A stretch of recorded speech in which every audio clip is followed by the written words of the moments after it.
The living world. Biology is the science of life forms and living processes. The living world comprising an amazing diversity of living organisms. The extraordinary habitats in which we find living organisms are called mountains, deciduous forests, oceans, fresh water, lakes, desert, hot spring, etc. So introduction में हम सबसे पहले पढ़ते हैं biology. सो biology क्या है? Bio means life या फिर लाइफ फॉर्म्स, और लॉजी मीन्स होता है स्टडी. सो बायोलॉजी साइंस है लाइफ फॉर्म्स की, और उसमें जो प्रोसेसेस हैं उनके बारे में हम डील करते हैं. सो ये जो लिविंग वर्ल्ड है इसमें अमेजिंग डाइवर्सिटी है, यानी कि अलग अलग तरह के लोग हैं, अलग अलग तरह के एनिमल्स हैं, प्लांट हैं, उनकी स्पीशीज़ हैं, सब स्पीशीज़ है. So it's a great diversity.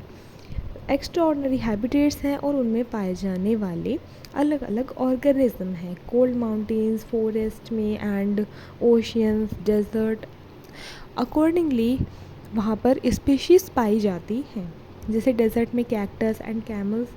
So now what is living? Living organism exhibit certain distinctive characteristic. Growth, development, reproduction, metabolism, ability to sense environment, responsiveness are unique feature of living organism. All living organisms grow, increase in mass and increase in number of individual are twin characteristic of growth. Unicellular organisms grow in number by cell division. Here growth and reproduction mean the same. In majority of higher animal and plant, growth and reproduction are mutually exclusive events. तो यहाँ पर हमें बताया गया है, सबसे पहले तो हमें characteristic feature and defining feature में डिफरेंस पता होना चाहिए. सो कैरेक्टरिस्टिक फ़ीचर होता है कि कोई भी कैरेक्टर जो कोई भी नॉन लिविंग या लिविंग थिंग दिखा रही है. So characteristic feature is not a defining feature. Defining feature होता है जो उस पर्टिकुलर थिंग को डिफ़ाइन करे. सो लिविंग को कौन डिफ़ाइन करता है, वो सब प्रॉपर्टीज़ हम पढ़ेंगे. सो लिविंग ऑर्गेनिज्म बहुत सारी डिस्टिंक्ट कैरेक्टरिस्टिक्स होती हैं, जैसे कि reproduction, development, growth, metabolism, ability to sense environment, जिसको क्या बोलेंगे, कॉन्शियसनेस बोलेंगे, रेस्पॉन्सिवनेस, यूनिक फीचर्स हैं ये एक लिविंग ऑर्गेनिज्म के. बट दे आर नॉट, क्या नहीं है ये डिफाइनिंग फीचर नहीं है, क्योंकि ये नॉन लिविंग थिंग्स में भी देखे जाते हैं. सबसे पहले हम लेते हैं ग्रोथ. ग्रोथ कैरेक्टरिस्टिक फीचर है लिविंग थिंग्स का, बट ये आपका डिफाइनिंग फीचर नहीं है, क्योंकि ग्रोथ आपके नॉन लिविंग थिंग्स में भी पाया जाता है. जैसे कि आपका माउंटेन्स हो गए, सब भी ग्रो करते हैं. नॉन लिविंग थिंग्स भी बॉडी मास में या एक्यूमुलेशन जो इनमें मटेरियल का होता है, डस्ट का एक्यूमुलेशन हो गया, कई सालों तक हो गया. जस्ट एग्जांपल, एक टेबल है या एक चेयर है, उस पर कई सालों तक उसको साफ़ ही नहीं किया, या मतलब वो रखी हुई है, पड़ी हुई है, तो उसमें एक्यूमुलेशन बहुत ज़्यादा हो जाएगी. ये जो डस्ट है, ये जो पहाड़ बनते बनते जाते हैं, बन जाते हैं, सो ये सब एक्यूमुलेशन से होता है. सो ग्रोथ तो वो भी कर रहे हैं. सो ग्रोथ विड्थ में भी कहलाएगी, लेंथ में भी कहलाएगी. उसकी ग्रोथ हो रही हो, लेंथ में ग्रोथ हो रही है उसकी ब्रेथ में, सो वो ग्रोथ है. Cell division is also a growth, but ये डिफाइनिंग फीचर नहीं है. अब हम बात करते हैं यूनिसेल्युलर ऑर्गेनिज्म में. सो यूनिसेल्युलर ऑर्गेनिज्म में जो ग्रोथ है वो सेल डिवीजन भी है, यानी जब वो सेल बड़ा होगा वो डिवाइड करेगा, तो वो उसकी ग्रोथ भी है और वो उसका रिप्रोडक्शन भी है. लेकिन अगर हम हायर एनिमल्स में बात करें तो ये एक्सक्लूसिव इवेंट होते हैं, अलग अलग इवेंट होते हैं. Here growth and reproduction mean the same. In majority of higher animal and plant, growth and reproduction are mutually exclusive event. Here increase in body mass is considered as growth. They grow by cell division. Growth is from inside. यहाँ पे growth by inside होती है, accumulation से नहीं होती, वो outside की growth है. इंटरनली तो कोई उसके मटेरियल में, मॉलिक्यूल्स में इंक्रीज नहीं हो रहा, टेबल के या चेयर के. सो उनकी जो ग्रोथ है वो एक्सटर्नली हो रही है, बट जो ग्रोथ लिविंग थिंग्स की होती है उनकी इंटरनली ग्रोथ होती है. टू टाइप्स की ग्रोथ होती है, इंडेटर्मिनेट एंड डेटर्मिनेट. तो जो एनिमल्स की ग्रोथ है, human beings is also animal, उनकी डेटर्मिनेट यानी कि लिमिटेड ग्रोथ होती है, एक लिमिट तक ग्रोथ होती है. और जो हमारे प्लांट्स एंड एनिमल हैं उनकी थ्रू आउट दी लाइफ भी आपकी ग्रोथ देखने को मिलती है, तो उनकी इनडेटर्मिनेट ग्रोथ होती है. Now non-living object also grow by increase in body mass, mountain mold and sand mold to grow. This is example. And जो ये एक्यूमुलेशन है नॉन लिविंग ऑब्जेक्ट्स का, तो ये जो इस काइंड की ग्रोथ है कि एक्यूमुलेशन हो गया मटेरियल का, डिपोजिशन से जो ग्रोथ हुई है, इसको हम बोलते हैं एक्रीशन. तो ग्रोथ जो है डिफाइनिंग प्रॉपर्टी एक लिविंग ऑर्गेनिज्म की नहीं हो सकती. वहीं reproduction also can not be all inclusively defining characteristic living organism. So defining characteristic reproduction भी नहीं है, क्योंकि रिप्रोडक्शन क्या है, रिप्रोडक्शन के अलग अलग वो दिए हैं एग्जाम्पल कि रिप्रोडक्शन सेक्सुअल हो सकता है, एसेक्सुअल हो सकता है. रिप्रोडक्शन क्या है, एक एबिलिटी है एक इंडिविजुअल की अपने ही जैसे न्यू इंडिविजुअल्स को प्रोड्यूस करने की. प्लेनेरिया एक प्लेटफॉर्म है जिसमें कि फ्रेगमेंटेशन से रिप्रोडक्शन होता है, फ्रेगमेंट हो जाते हैं एंड देन वो फ्रेगमेंट पूरा इंडिविजुअल बनाते हैं. हाइड्रा बडिंग से एंड फंजाई मल्टीप्लाई करता है एसेक्सुअल पोर और फिर वो प्रोड्यूस करते हैं. So there are many organism which do not produce, जैसे म्यूल्स हैं, स्टेराइल वर्कर है और बहुत सारे इनफर्टाइल ह्यूमन कपल्स हैं. सो क्या हम उनको नॉन लिविंग कह देंगे? नहीं.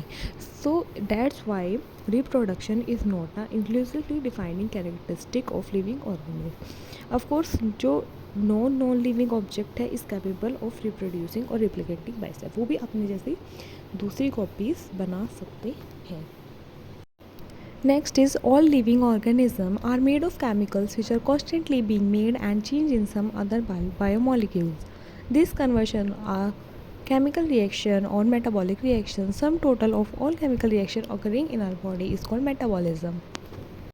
So सभी living organism केमिकल से बने होते हैं जो कि कॉन्स्टेंटली क्या होते रहते हैं, चेंज होते रहते हैं. कुछ अदर बायोमोलिक्यूल्स में तो ये जो कन्वर्जन है इनको हम केमिकल रिएक्शन या मेटाबॉलिकल रिएक्शन बोलते हैं, जो हमारी बॉडी में चलते हैं. और जो उनका सम है, जितने भी केमिकल रिएक्शंस हैं उनका जो सम है उसको हम मेटाबॉलिज्म कहते हैं. मेटाबॉलिज्म भी हमारा दो काइंड का होता है, कैटाबॉलिज्म एंड एनाबॉलिज्म.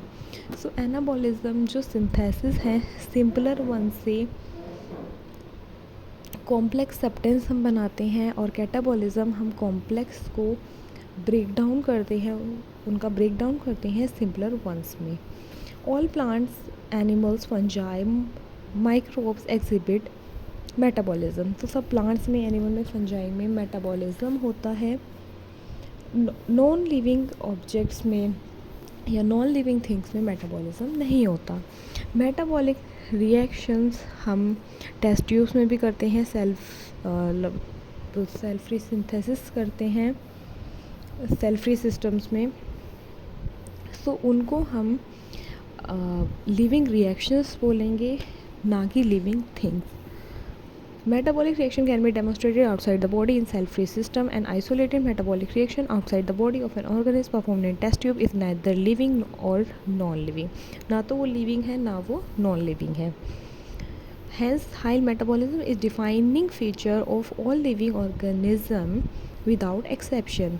तो इसमें कोई एक्सेप्शन नहीं है, तो ये हमारा डिफाइनिंग फीचर है लिविंग ऑर्गेनिज्म का. मेटाबॉलिज्म सिर्फ हमें लिविंग ऑर्गेनिज्म में देखने को मिलेगा, नॉन लिविंग थिंग्स में मेटाबॉलिज्म नहीं होता. Isolated metabolic reaction in vitro are not living things but surely living reactions. Hence, cellular organization of the body is the defining feature of all life forms. So, metabolism हमारा defining feature है. The most obvious and technically complicated feature of all living organisms है हमारा consciousness. Is their ability to sense their environment and respond to environmental stimuli which could be physical, chemical और biological. किसी भी stimuli को environment से कोई भी stimuli आया, just an example, और उसको हमने respond किया. सो ये जो सेंस करने की एबिलिटी है ये सिर्फ लिविंग ऑर्गेनिज्म में होती है, ये नॉन लिविंग में नहीं होती. तो आपने जैसे किसी नॉन लिविंग थिंग्स को टच किया, क्या वो फील कर रही है? नहीं. सो ये फिज़िकल हो, केमिकल हो, बायोलॉजिकल हो, तो ये जो स्टिमुलाई को रिस्पॉन्ड करने की एबिलिटी है, this is consciousness and this is a defining feature of all living organism. High humans are self conscious. Human जो है सेल्फ कॉन्शियस होते हैं, उनमें सेल्फ कॉन्शियसनेस होती है, वो अवेयर होते हैं अपने सराउंडिंग्स के। तो सेल्फ कॉन्शियसनेस तो सिर्फ ह्यूमंस में पाई जाती है, लेकिन कॉन्शियसनेस सभी लिविंग ऑर्गेनिज्म में है। तो कॉन्शियसनेस हमारी डिफाइनिंग कैरेक्टरिस्टिक फीचर है। All organisms from the prokaryotes to most complex eukaryotes can sense and respond to environmental cues. Plants respond to external factors like light, water, temperature, other organisms, pollutants, etc. Photo period affects reproduction in season, breeder both plants and animals. तो जो photo period है, जो season है कि अब ये season है और अब लाइट कैसी है, सन की लाइट कैसी है, वेदर कैसा है, क्लाइमेटिक कंडीशंस क्या चल रही है, तो इन सब के बेस पे रिप्रोडक्शन कई हमारे एनिमल्स में होता है। तो ये कॉन्शियसनेस है कि अपने इन्वायरमेंट को वो सेंस कर पा रहे हैं और उसके अकॉर्डिंगली वो रिस्पॉन्ड कर पा रहे हैं।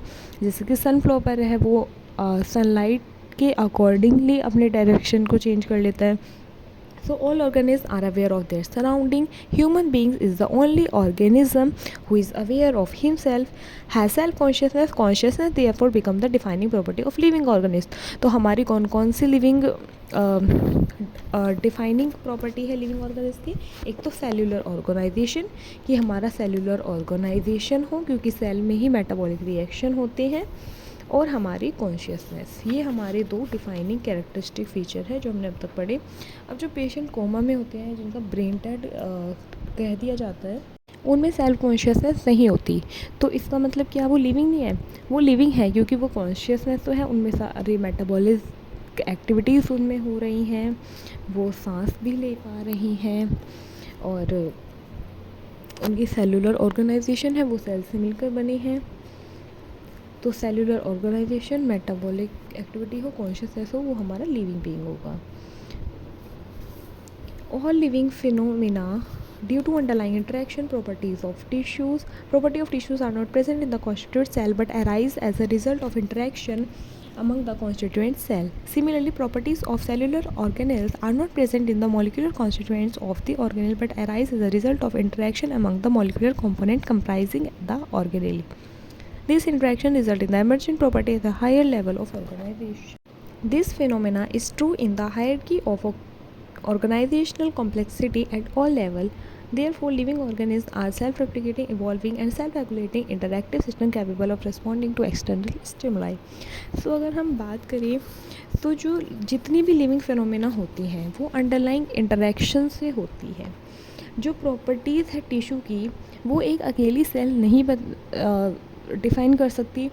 सो जो सेल है, जो रिज़ल्ट है इंटरेक्शन का, सब सेल मिलकर टिश्यू बनाती है, फिर प्रॉपर्टी ऑफ टिश्यू हमारी इशू होती है। तो ऐसे ही सेलुलर जो हमारी सेल है वो सेलुलर ऑर्गेनेल्स से मिलके बनी होती है, जैसे गोल्गी बॉडी, आपका एंडोप्लाज्मिक रेटिकुलम एंड माइटोकॉन्ड्रिया। फिर जो सेलुलर ऑर्गेनेल्स है ये इंडिविजुअली कुछ नहीं है, अगर ये मिलकर एक सेल बनाएंगे, सेलुलर ऑर्गेनाइजेशन होगा, तभी हमारा वो लिविंग ऑर्गेनिज्म है। सो जो इंटरेक्शंस इतनी इम्पॉर्टेंट हैं, तो हमारे इन्वायरमेंट में भी एक दूसरे की इंटरेक्शंस हैं, कहीं ना कहीं हम डिपेंडेंट है प्लांट पे, एंड प्लांट एक दूसरे पे, एनिमल्स पे, प्लांट और एनिमल्स। तो ये जो इंटरेक्शंस हैं, दिस फिनोमिना इज़ ट्रू, ये फिनोमिना ट्रू है हायरकी में। जब हम हायरकी पढ़ेंगे, स्मॉलर लेवल से हायर वंस में जाएंगे, सिंपल ऑर्गेनिज्म से कॉम्प्लेक्स एनिमल्स तक जाएंगे, सो हम पढ़ेंगे कि किस तरह से इंटरेक्शंस हैं। Therefore, living organisms are self-replicating, evolving and self-regulating interactive system capable of responding to external stimuli. तो लिविंग ऑर्गेनिज्म अपने जैसे सेल्फ रेप्लिकेटिंग यानी अपने जैसी कॉपीज़ बना सकते हैं, वो रिप्रोड्यूस कर सकते हैं, इवॉल्विंग होते हैं, सेल्फ रेगुलेटिंग होते हैं, अपने आप को रेगुलेट कर सकते हैं, कॉन्शियस होते हैं वो, और एक्सटर्नल स्टिमुलाई को रिस्पॉन्ड कर सकते हैं।